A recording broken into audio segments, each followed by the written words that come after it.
Bonjour, donc Samy de l'École du Futur. On est actuellement sur un événement voyage planétaire ici à Nantes et du coup on a la chance de pouvoir voyager non seulement sur la Terre mais même jusqu'à Mars. Alors, bonjour messieurs.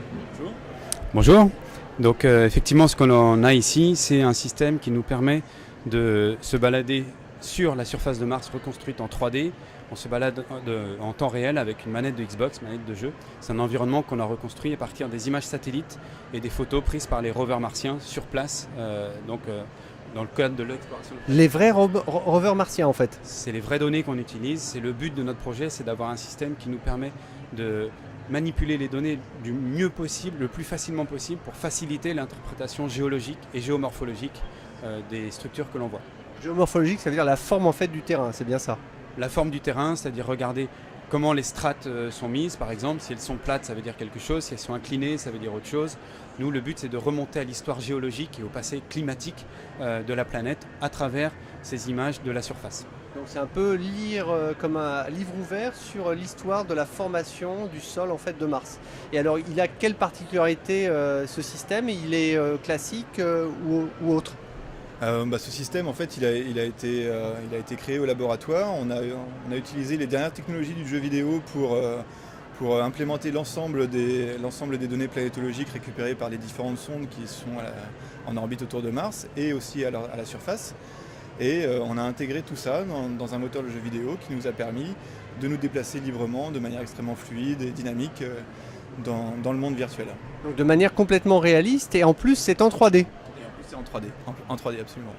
Alors vous avez l'air tous deux très concentrés en même temps, je vous sais passionnés. C'est quoi votre métier et comment vous vous appelez? Alors moi je m'appelle François Sivet, je suis ingénieur de recherche au laboratoire de planétologie et géodynamique de Nantes. Ma formation de base c'est géologue géophysicien et planétologue. J'ai fait ma thèse sur le champ magnétique de Mars et je suis arrivé il y a quelques temps au laboratoire de planétologie de Nantes. Et j'ai vu Stéphane qui portait sur la tête un drôle d'appareil qui était en fait le premier casque de réalité virtuelle, l'Oculus Rift. Et de fil en aiguille, en discutant, et puis comme on est tous les deux très passionnés par ce genre de choses, les nouvelles technologies et puis les nouveaux outils, et on s'est dit tout de suite, mais il faut utiliser ça pour visualiser l'ensemble de nos données. On a tellement de données, on a tellement de mal à les visualiser clairement et directement sur nos écrans au laboratoire. Il faut utiliser ce nouvel outil. Et donc c'est parti de là, on a développé une première application qui était compatible avec l'Oculus. Et puis ensuite on est parti un peu avec des idées de vulgarisation et de communication et pour montrer au public ce qu'on voyait dans nos données. Et du coup ça nous permet donc à tout un chacun, aux jeunes et aux moins jeunes, qui ne sont pas des spécialistes ou des planétologues, de pouvoir marcher réellement sur le sol de Mars et de pouvoir comprendre et découvrir en fait toute son histoire. Donc cette dimension pédagogique qui n'était pas le moteur initial, finalement, pour vous, ça a de l'importance. C'est un double outil. Alors on ne peut pas marcher, on peut survoler la surface, soyons précis.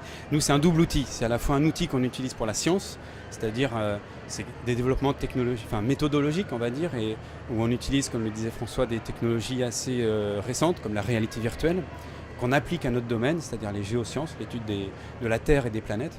Donc c'est d'abord un outil scientifique d'analyse des données, et c'est aussi un formidable vecteur de communication auprès du grand public, puisque de manière très simple et très immersive, on peut amener le public qui vient dans l'exposition Voyage planétaire, l'amener sur place et aller lui expliquer, lui faire voir lui-même à quoi ressemblent ces paysages martiens. C'est ça. On est vraiment dans une logique où chaque spectateur est plus un acteur de son voyage, puisqu'il peut regarder dans toutes les directions, il va percevoir en relief et du coup avoir une interaction plus directe et du coup une dimension plus émotionnelle. Donc finalement il va se souvenir davantage de choses et ancrer dans son histoire certainement beaucoup plus que s'il avait juste vu un simple poster. Puisque là on est dans quelque chose qui est vivant, qui est dynamique, même si c'est un sol qui est figé. Enfin, au moment où l'image a été capturée pour l'instant, mais après donc la suite ce serait quoi? Ce serait de pouvoir faire montrer l'évolution géologique de la planète, les mouvements comme on peut le faire avec d'autres métiers qui sont autour de la volcanologie et comprendre le phénomène par exemple éruptif, ce serait quoi? L'évolution, moi la première évolution que je vois à ce système, Là, pour l'instant, comme tu l'as dit, c'est uniquement une vision statique du sol martien. La prochaine chose à intégrer dans l'application, c'est de pouvoir prendre des mesures directement sur le terrain, faire des mesures de pendage, faire du vrai travail de géologie. Là, on a commencé à amener quelques scientifiques, quelques collègues dans la cave. On a commencé à avoir de vraies discussions scientifiques sur certains objets géologiques qu'on voyait sur nos terrains. Un vrai travail de recherche peut être fait avec cet outil. Maintenant, il va falloir adapter cet outil aussi au travail de recherche en apportant des moyens de mesure, des moyens de contrôle du terrain. Si on veut supprimer, par exemple, juste abraser une montagne ou faire ressortir telle strate par rapport à une autre, pouvoir modifier les couleurs, ajouter l'ensemble des données, parce que là, on voit les données visibles, mais on a tout un tas d'autres données de spectroscopie et de... C'est un peu comme si on voulait regarder comme le corps humain. Si on veut voir le squelette, on va utiliser de la radiographie rayon X. Si on veut voir plutôt les organes, on va prendre un IRM. Donc en gros, c'est un scanner. Donc en gros, c'est de pouvoir travailler avec les différents outils en fonction des métiers et vous collaborer. Parce qu'un des enjeux finalement, c'est de collaborer avec des métiers qui des fois ne se ressemblent pas du tout, que ce soit l'informatique, que ce soit le monde du jeu, que ce soit la géologie planétaire ou que ce soit la géophysique, pour arriver à comprendre comment, quelle a été l'histoire et comment Mars peut ou va évoluer en fait. Exactement ça. Et il y a des déclinaisons possibles, effectivement, on va essayer d'améliorer ça en injectant. On a des téraoctets de données, donc il y a un challenge aussi sur comment intégrer des jeux de données aussi volumineux qui vont de l'image satellite où on voit la planète globale à l'image microscopique prise sur place par un rover.